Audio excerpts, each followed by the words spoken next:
everyone, Kelly here, and today I want to talk about the things that I read in August. And I didn't do a mid-month wrap-up. August was just kind of wild with starting school, some house stuff going on, just a lot was happening, so I didn't film much at all. So I didn't do a mid-month wrap-up, so I have lots of books. So I think I'm just going to go really quickly through some of my lower rated ones so I can talk more about the higher rated ones I want to recommend. So I'll start with my 3 stars. I had a lot of 4, but you know, some of them are like maybe 4 stars that I give 4 stars to, but you know, I might not have a lot of stuff to say about. And then the ones that are like my favorites, like I said, I'll keep to the end to talk more about. So a couple 3 stars. My first one was Tuesdays at the Castle by Jessica Day George. This was a book I read with my daughter. It's definitely on the younger end of middle grade. And this was just a little too simple for me. I liked the concept. It's about this castle that can move, add like rooms, change, and the royal family that lives there. And so like, it was cute. My daughter really liked it, but I just didn't find it that interesting. So I'm hoping to try some other things by Jessica Day George, see if I like them better. But I would recommend this for, she's 7 years old and she loved it. So it's probably good for like a 7, 8, or 9-year-old age. And then the other 3 star I had was What You Wish For by Katherine Center. And I've loved a lot of things that I've read, or I guess I've read 2 other things by Katherine Center and I really enjoyed them. And this one was just a little disappointing. I almost gave it 2 stars because I was disappointed, but there were things I liked about it. And it just like the things that let it down, like really let it down for me. So this follows a woman who is a librarian at this private school, kind of charter school type thing, and they get a new principal, and the old principal was really like joyful and fun and like all of, you know, just made it a really happy place to be. And this new principal is very stern and strict and is trying to change a lot of the things that make this like school like different and creative. And so she also has a connection with this principal, like she knew him from before. And so like she kind of takes upon herself to try to like find out what's going on with this new principal, why he is being so strict, why he wants to change everything and stuff like that. So that's kind of like what's going on. And I just didn't like the main character at all. Some of the things she did to this principal, I felt were kind of questionable. Like it seemed like she was lying and keeping secrets while he thought that they were becoming close. Also, that in the romance in here, the first kiss was questionable to me because one of the people was under the influence and the sober person just continued on with the kiss, even knowing that person was not in the state to make that decision. So yeah, just some stuff like that. The main character and her choices and that like dubious consent type thing, it just didn't work for me, because the romance is kind of a big part of it, and also the relationship between the librarian and the principal, and I couldn't get on board with it because of those reasons. Now moving on to my 4 stars, I read Foolish Hearts by Emma Mills, and this one, I was not expecting to really like this book that much, but I was picking it up because I owned it, and I have like one of the Emma Mills books I read, I really liked. The other one, I DNF'd. And so I was like, am I even going to continue this book? And it's taking place in high school, and I haven't been really into high school books lately. But I really enjoyed that this one focused on female friendship. So there is like a romance in this, but the main thing is about these 2 girls becoming friends. It's kind of like a slow burn friendship story. So basically we are following this girl, what's her name, Claudia, and she overhears 2 of her classmates breaking up. And one of the girls is really upset about the fact that Claudia overheard this, and they start out kind of like as enemies, but then they are put together on a school project, and then also are in this play together at school. So they're thrown together a lot, and it's just them basically becoming friends. And I love when young adult books focus on female friendship and girls like lifting each other up and like finding out that they could have more in common than they think, and you know, kind of overcoming those stereotypes and things. So I do really appreciate this. I think this would be great for the target audience. I wasn't like super impressed with the romance in this, but I would have been pleased if it was just about the friendship. Next, I picked up Erased, which is a manga, and this actually has 2 volumes in it, and I had read the first half of this, the first volume, in a video I did recently where I tried the first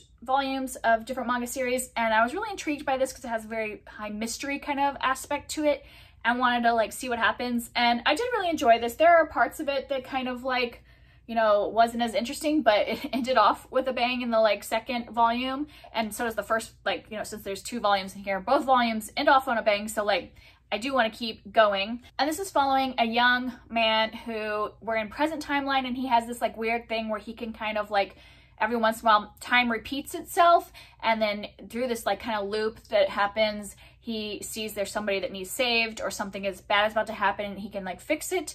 And he also is like thinking back in time to an event that happened when he was a kid that was really tragic. And I'm not gonna like explain more than that because I don't want to give a lot away. And I feel like the synopsis actually gives away the entire first volume. But yeah, it's got this kind of almost weird speculative element to it. But I really did find this interesting and want to continue the series. And then next I have Midsummer's Mayhem by Rajani LaRocca. And this one was really cute. So this is like kind of a retelling of Midsummer Night's Dream, but this is for kids, like it's a middle grade novel. And you wouldn't, like a kid would not have to know the play by Shakespeare in order to read this because it's a story all on its own. But as an adult, like I could see how the characters came from the play and like little moments came from the play. So that was fun, but I think a kid could like pick this up and read this without any context and be perfectly fine. We're following this main character whose name is Mimi, and she loves baking. And this new bakery in town is putting on this kind of like baking competition that she decides to enter. And at the same time, some weird things are happening with her dad, and her siblings are also kind of having some weird things going on, almost like somebody in town is putting people under spells or kind of manipulating them. If you have read Midsummer Night's Dream, you might kind of understand what's going on. But it was cute and a lot of fun. So if you're a Shakespeare fan and liked Midsummer Night's Dream, I would suggest this. And then also if you have a kid in your life that just likes baking, and there's also like family dynamics and things like that, and just kind of like cute, like slightly little fantastical things, but taking place in like real life issues as well. This was a fun one. Next I read Still Life by Louise Penny, and that's the first one in the Armand Gamache, is that his name? This is a long-running series, detective series that takes place in Montreal, and I listened to this on an audiobook because I had heard that the narrator was really good, and I enjoyed this a lot. It was, I mean, it's just a murder mystery. We find out at the beginning that there is a dead body found, and we're trying to figure out if it was an accident, if it was murder, and the inspector comes from the city to this small town of Three Pines and is investigating. It's not like thrilling, I would say. It is just kind of like a slow mystery of him interviewing all these people, finding out what's going on in town, but it's like a cute small town setting. So, you know, obviously this bad thing happens, but we are in this setting of meeting all the like different people that live in this town. And I just really enjoyed the setting and the characters and our inspector. And I'm looking forward to continuing and trying more in this series. Next, I read The House in the Cerulean Sea by TJ Klune. And I was worried about this because I had read the other book by him, what is it, Under the Whispering Door, just like a couple months ago. And I really didn't like it. And so I was worried, like, what if I just don't like TJ Klune and everybody loves this book, or so many people love this book, and I did really enjoy it. Like, it wasn't completely 5 stars for me, and now I'm kind of wondering if like maybe reading the other one brought this one down, because some of the same things I didn't like in this one were even like worse than that one. But yeah, this is, if you don't know, this is about a man who works for this agency that like is basically a social worker that goes and checks out homes where magical children live and just make sure that they're just like a social worker would do here for like foster families and foster homes. And yeah, so he goes to this place that has a bunch of children that are very special, and we're just following his time investigating this home for magical children.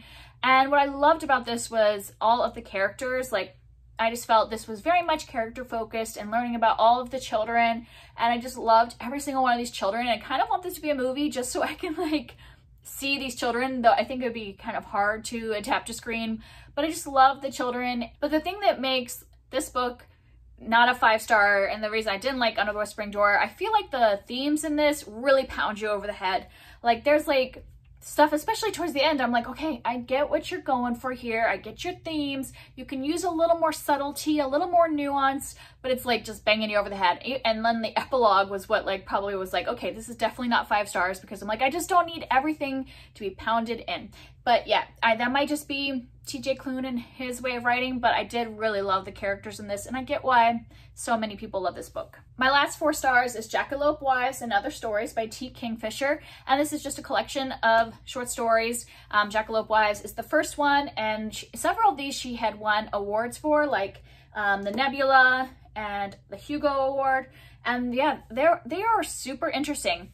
For a short story collection, this came very close to 5 stars because all of them I found interesting. Her ideas are really creative. Often she writes with humor, but then also has really dark and creepy and weird things going on. One of these stories like almost gave me nightmares. Like it was just really creeping me out. And then there would be another one where I was like laughing the whole time. I think that was like Bob and the Unicorn, maybe is what that one was called. That Time with Bob and the Unicorn.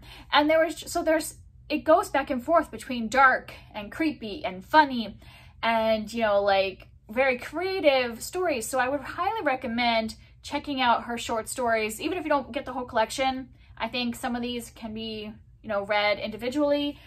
Definitely they're on ebook, very cheap on Amazon if you just want to like try her out and aren't sure if you want to read a whole novel by T. Kingfisher. I think that these stories give you a glimpse into what she does, combining these different kind of, because some people don't like the fact that she doesn't go all the way dark, and like some people don't like that, you know, there's humor mixed in or whatever, you know, that's her thing. She's putting these two things together. There's a lot of sarcasm and yeah, a lot of creative ideas. I would highly recommend this short story collection or just checking out T. Kingfisher in general. I really enjoy her. And now we're moving on to my 5-star books. One is kind of a combination because I read both volume 2 and 3 of The Promised Neverland, and volume 2 I gave 3 stars, but this volume 3 I gave 5 stars.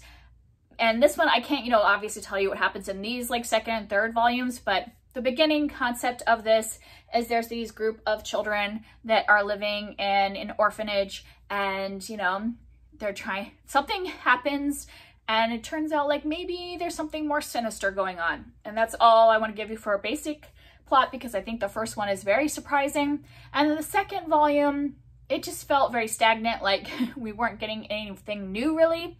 It was kind of just more like a kind of planning type of book, like the kids discussing things. But then this one had a lot of twists and turns. The villains in this one were like so good, and like this one villain that's in this one really creeped me out, and the way they're drawn like really got to me. And so like I was finding this very interesting, and I like zoomed through it because I was very like into it and all the twists. Yeah, I'm really enjoying this series so far. It's a pretty long series, so we'll see how it goes. And I was like worried because volume 2 was 3 stars, but this one was definitely a 5. It was really good. And then my next 5-star book is The Count of Monte Cristo by Alexandre Dumas. And this one, like, part of me is like, should I give this 5 stars? Because I started this a year ago, read half, and then put it down for basically an entire year. So I'm like, was I really that interested? But when I picked it back up this year, I started it back at the beginning and went through this pretty quickly and just was like compelled the whole time. So maybe I just wasn't fully in the zone last year, but I just really enjoy the way this is plotted. Yes, there are some issues that happen in this from it being a classic.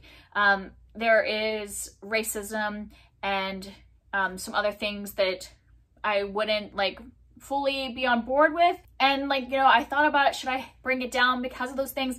But I think because of the time period it was written in, I'm not going to bring it down for those reasons, but I will mention that in case you want to know that those things are in there. But I just like was really interested in how this revenge plot was laid out. Like, I didn't tell you what it's about because I'm assuming most people know that The Count of Monte Cristo is like a big revenge plot. And the like way it's so intricate, there's so many characters, and I thought I would be confused, but I was not confused. And there are times when I was confused in the moment, because it'll be like there'll be something, this digression, and you think, why are we following these people? Who are these people? And then like 100 pages later, you're like, oh, That's why we are following those people. They are all connected into everything. Everything in this book is connected. So something that could happen like in this part suddenly comes in like, you know, towards the end of the book that happens, where I'm like, I never would have thought that would come back, and then it did. And so I just thought that was like, must have been masterful how he applied all this out, all these characters, how their revenge would like be mixed in and everything. Yeah, I just loved it. And just like the way we're analyzing revenge, I didn't like necessarily agree with how it ended. Like if I were to, I was telling my friend Kara from Wild Book Garden that if I were to reread this book, I probably wouldn't read the last 2 chapters because I didn't like fully get on board with the very end. But other than that, I just really enjoyed this. This is one of my favorite classics, I think, now, and I would definitely think I would read it again someday, even though it is gigantic. I think it's definitely a classic worth the read. And then my last 5-star book is Why You Should Read Children's Books Even Though You Are So Old and Wise by Katherine Rundell. And this is actually just an essay that was published in book form, so I think you could probably read it as an ebook since it is pretty short. And I just thought this was a really great essay and had a lot of stuff in it that is stuff I've been wanting to say, but I can't like put it into words like she does since she's an author. But it's all about basically why adults should read children's literature and why we shouldn't be like, you know, demeaning or thinking of children's literature as less than because it's written for children, that like good books are good books. And that is just like, no matter what age group it is aimed at, a good story can be enjoyed by all people. And she's also saying specific reasons why children's literature can be so important for adults to read too. One of the things she talks about is children's literature often has this, they can have really dark themes, but has this insistent hope. And as adults, sometimes we need that. And it's probably why I have read a lot of middle grade books in the last couple years, because the world is a really hard place to live in for the last couple years. A lot of stuff is going on. And when that happens and when I feel anxious, I can turn to children's literature. And even if I read like a middle grade horror novel, I know there's going to be this element of hope in it. And I think that's really important. And there's a lot of other points she makes. One of the things that really stood out to me when she was talking about fairy tales and how, you know, these fairy tales, you know, started off as oral traditions. They've been around forever.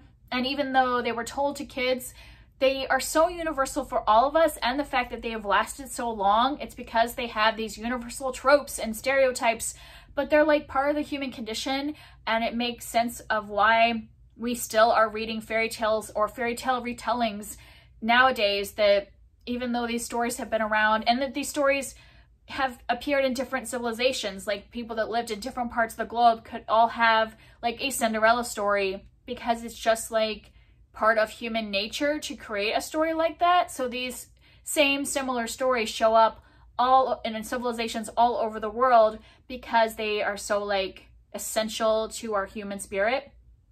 And yeah, so I just think there's a lot of stuff in here that is exactly what I want to tell people when people are like, why are you reading books for children? And I'm just like, if it's a good book, it shouldn't matter if it's written for that specific audience.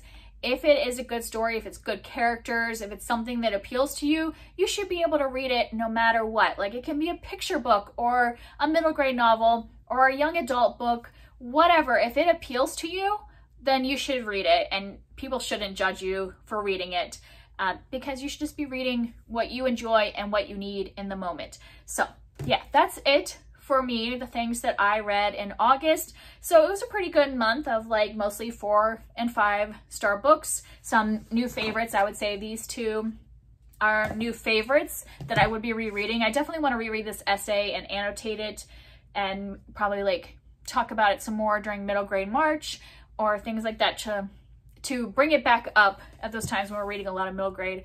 But yeah, that's it for me. If you've read any of these books and want to talk about them, I'd love to talk to you down below, and I'll see you next time. Bye.